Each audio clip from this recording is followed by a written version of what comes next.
All right, this is my third video on this old snapper. I've taken the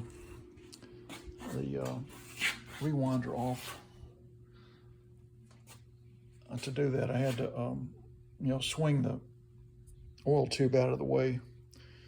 And this is what's underneath. So this mower obviously hasn't been run in quite a while. That's a old filthy cobweb. I've got the engine brake held down with a clamp, so the engine brake is not touching the flywheel, and the kill switch is open.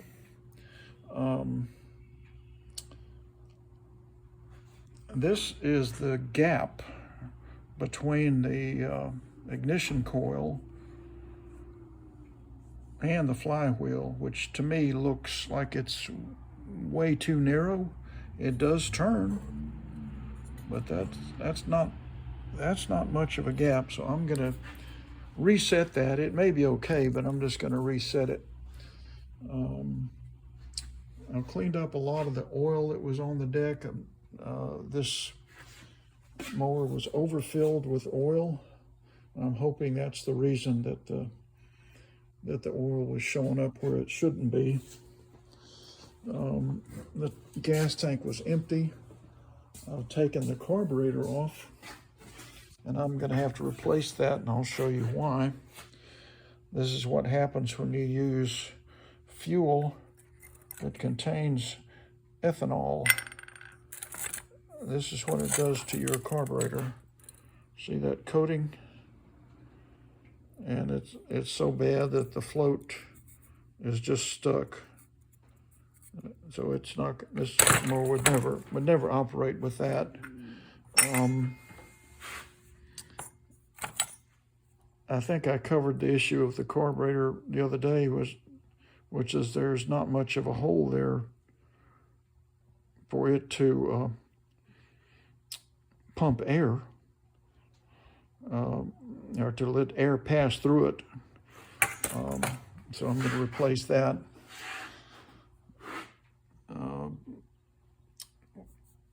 I'll be putting a new carburetor on it, but first I want to check and make sure that the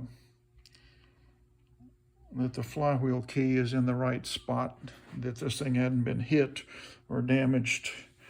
I'm trying to think what else I need to show you. I've pretty much taken everything off here. That's part of the top there.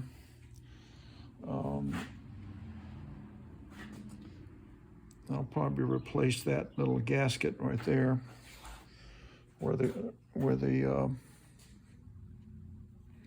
oh, I need that. That's the washer for that screw right there. So I don't want to lose that. Let me put it with the screw. So that goes there. That's a little spacer that the tank actually sits on, that spacer, kind of pressed up against the side of the crankcase. This belt is in place. It looks okay. So I think what I'm going to do next is go ahead and I want to remove this flywheel. I'm just suspicious that there might be something wrong with it. Maybe they've hit something with it. I just want to make sure the flywheel key is not sheared. So let me set the camera down and we will take a look at that.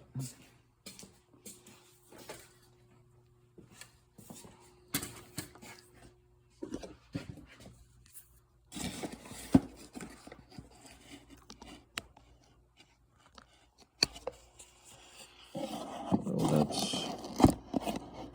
that's pretty good. Let's see if we can get everything all lined up here.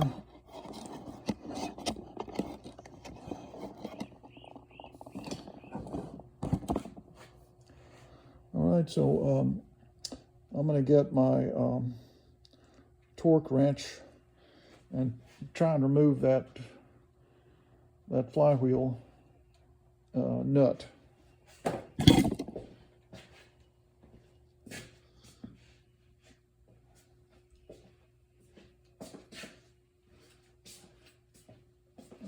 ahead and lower the garage door because I think it makes it kind of hard to see with that competing light out there. Hold on.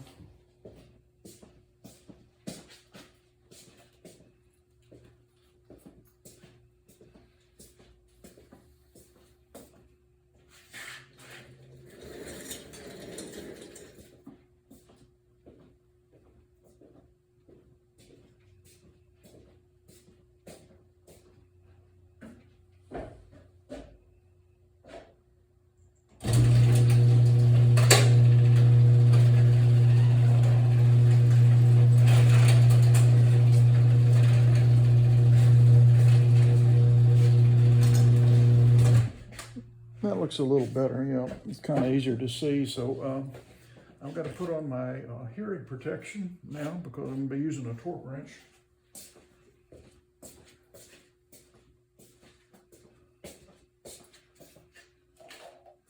And this may be fine, but I just want to check it. I'm always suspicious when there's oil around where it shouldn't be. And that was the case with this one. I had oil and it was kind of laying around on the deck and like, well, why is that there? So hopefully I can get this off. I do need to, I guess I need to go ahead and block the blade.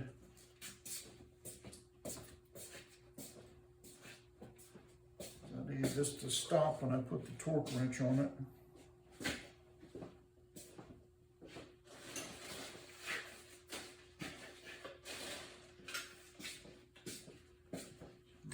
Get my blade block on here and see if that'll help some.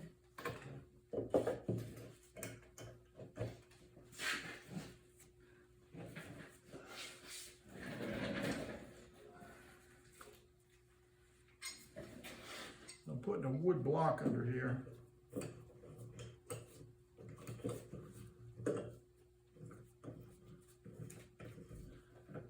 And then, C-clamp it down, you know.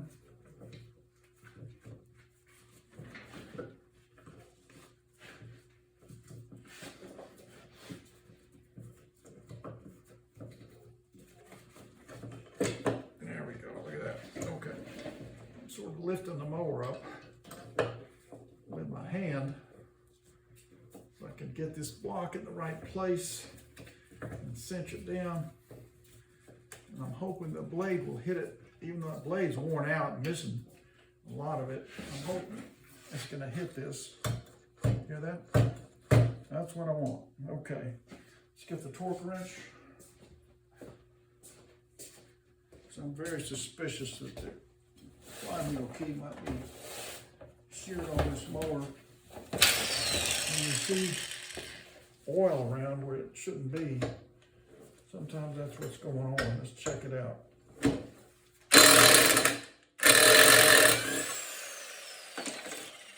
didn't want to come off, but it's pretty rusty. It actually looks pretty okay.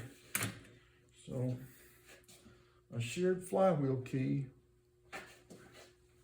is not the problem, I don't think. Let me take a better look at it after I brush it off with the wire brush.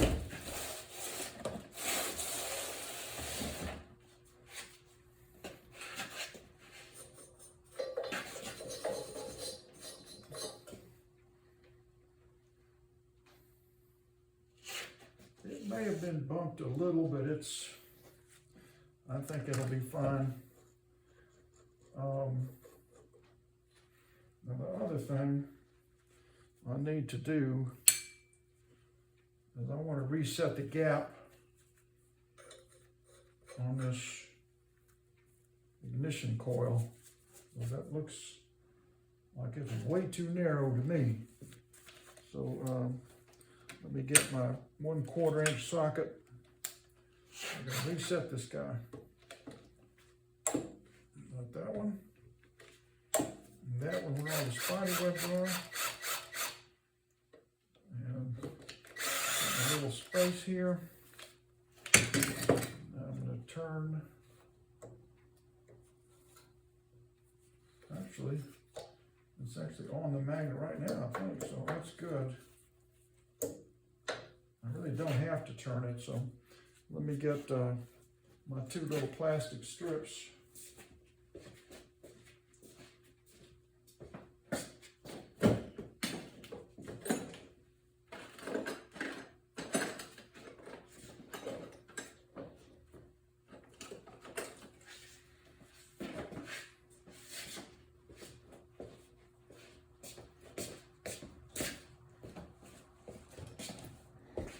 These are two strips of plastic from a cut up milk carton.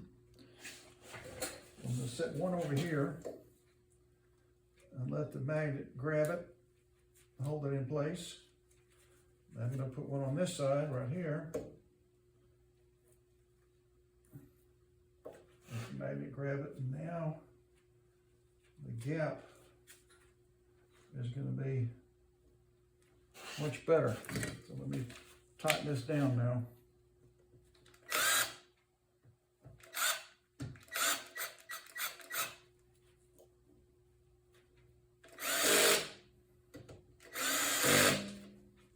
All right. Get that one out and that one out. Yeah, I think that gap is a lot better now. Milk jug strips.